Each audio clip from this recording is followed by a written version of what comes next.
Alright, so this is the Dasaita G12 that will go on my 2019 4runner.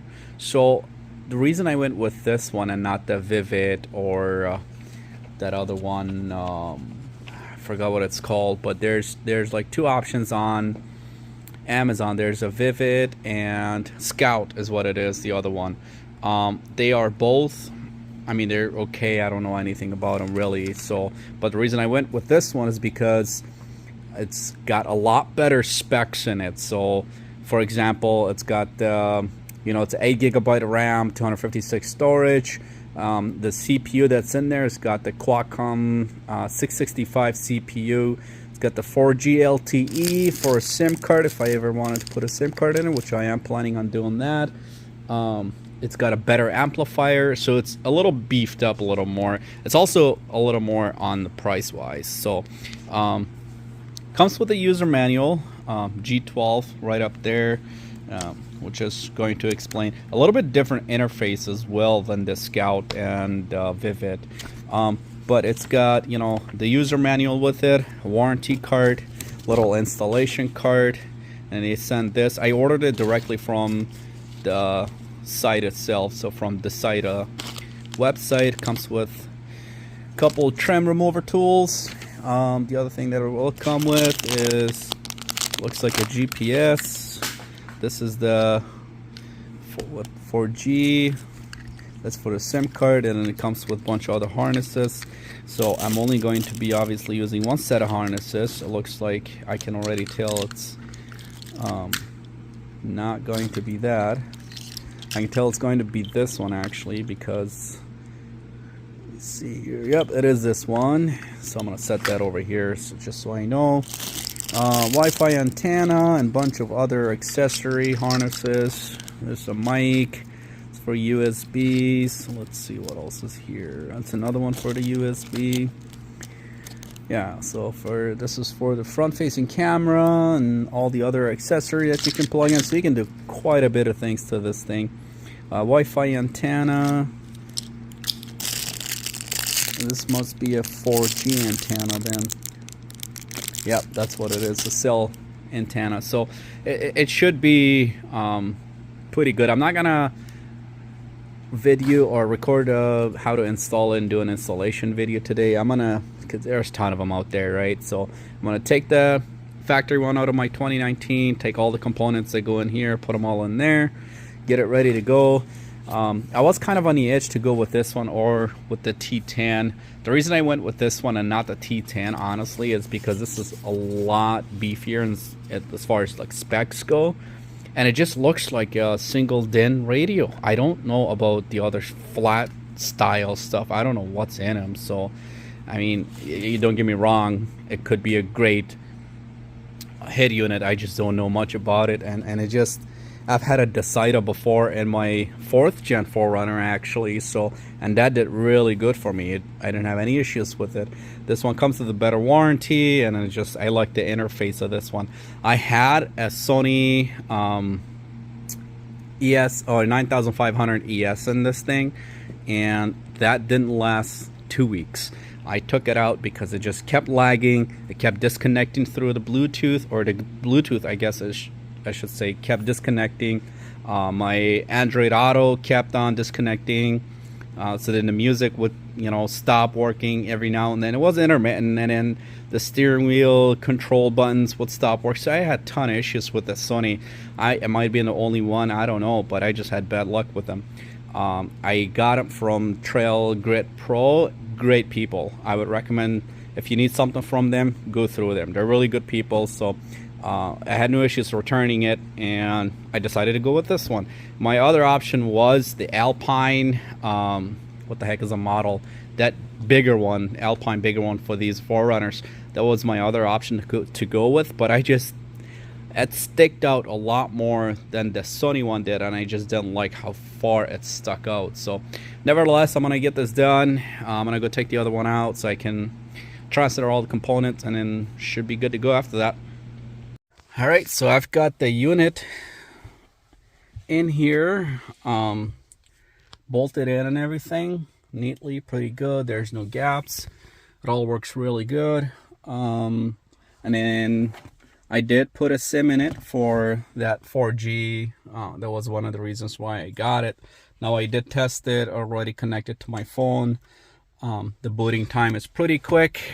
It comes on pretty fast actually. Here, let me just put the car into accessory mode. All the buttons that are on the steer, so that was it. That literally was, this is the second time that it's on now. It'll connect automatically to, I was gonna say whether it's Android Auto or Apple CarPlay. All of the steering wheel buttons work per factory, whatever they was before, that's how they will be on the head unit on here. The voice command will be the Google Assist on this one. Other than that, there really isn't much more. It's a great unit. Everything's been working so far, and we'll see how that handles.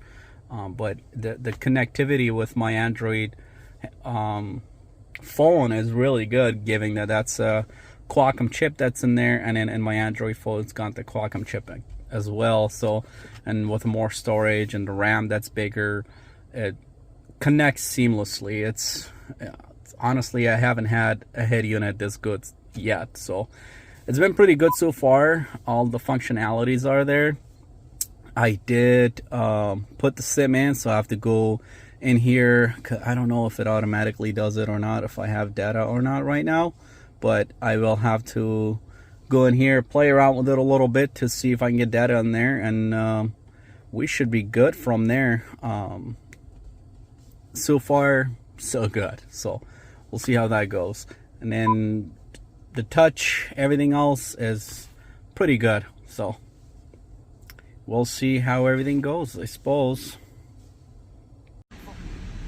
Alright, so I just put a SIM in it. So you see up here that says LTE, so it's got the 4G LTE network. But if we were to go to settings and then network and internet, you'll see up here mobile network as that T-Mobile.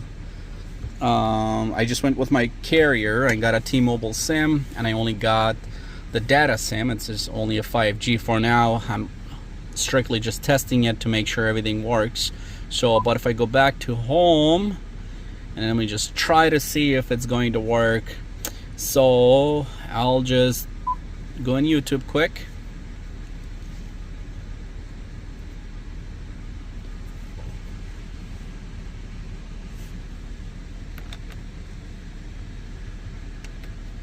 I have never been in YouTube here, but I can tell that it's working because I'm getting all of these. I got the email through my Gmail. I got someone commenting one of my YouTube videos, and here it is.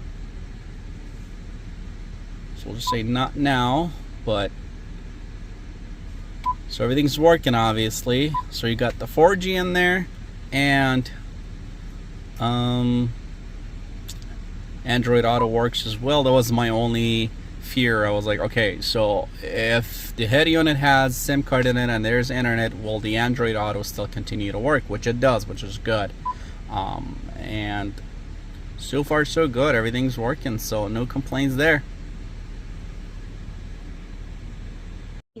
Alright, so I'm currently on Netflix right now. This is one of the main reasons why I got it, is to, you know, when I'm going off-roading somewhere out and be able to watch a movie or do something. So this is the Netflix.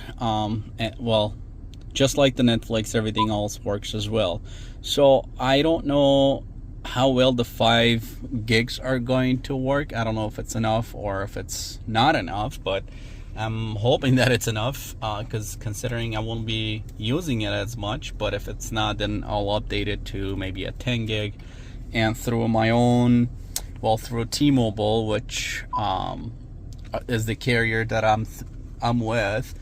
What the heck is it? It came out for 5 gigs. It came out to, I believe it was like $15 a month, and 10 gigs are $20 a month, and then it just goes from there. So not bad at all. in my opinion, but I think it's a pretty cool feature that these head units offer. Not only can you go online, watch a video or something like that, but it could also come in handy with my Onyx off-road or any other apps that I want in there. So that was one of the features in this head unit that I really wanted. So so far so good. It's been pretty good, no issues with it. Oh, one thing before, so that 4G LTE, obviously I didn't have it when I put the SIM card in while the unit was on. It didn't register the SIM card.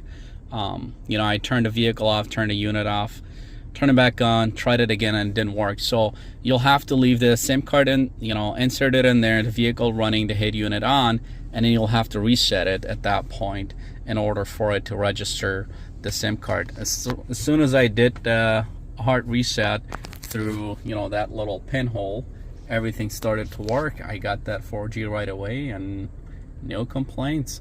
To me, it's a pretty good hit unit, and it does wonders and a lot more than I want it to do. So I'm happy with it so far. We'll see how it goes from there, but it's been doing great, so we'll see how it goes. I have actually had it for, it's been in here for about 2 weeks now. So, and I've been playing with it. I've been messing around with it.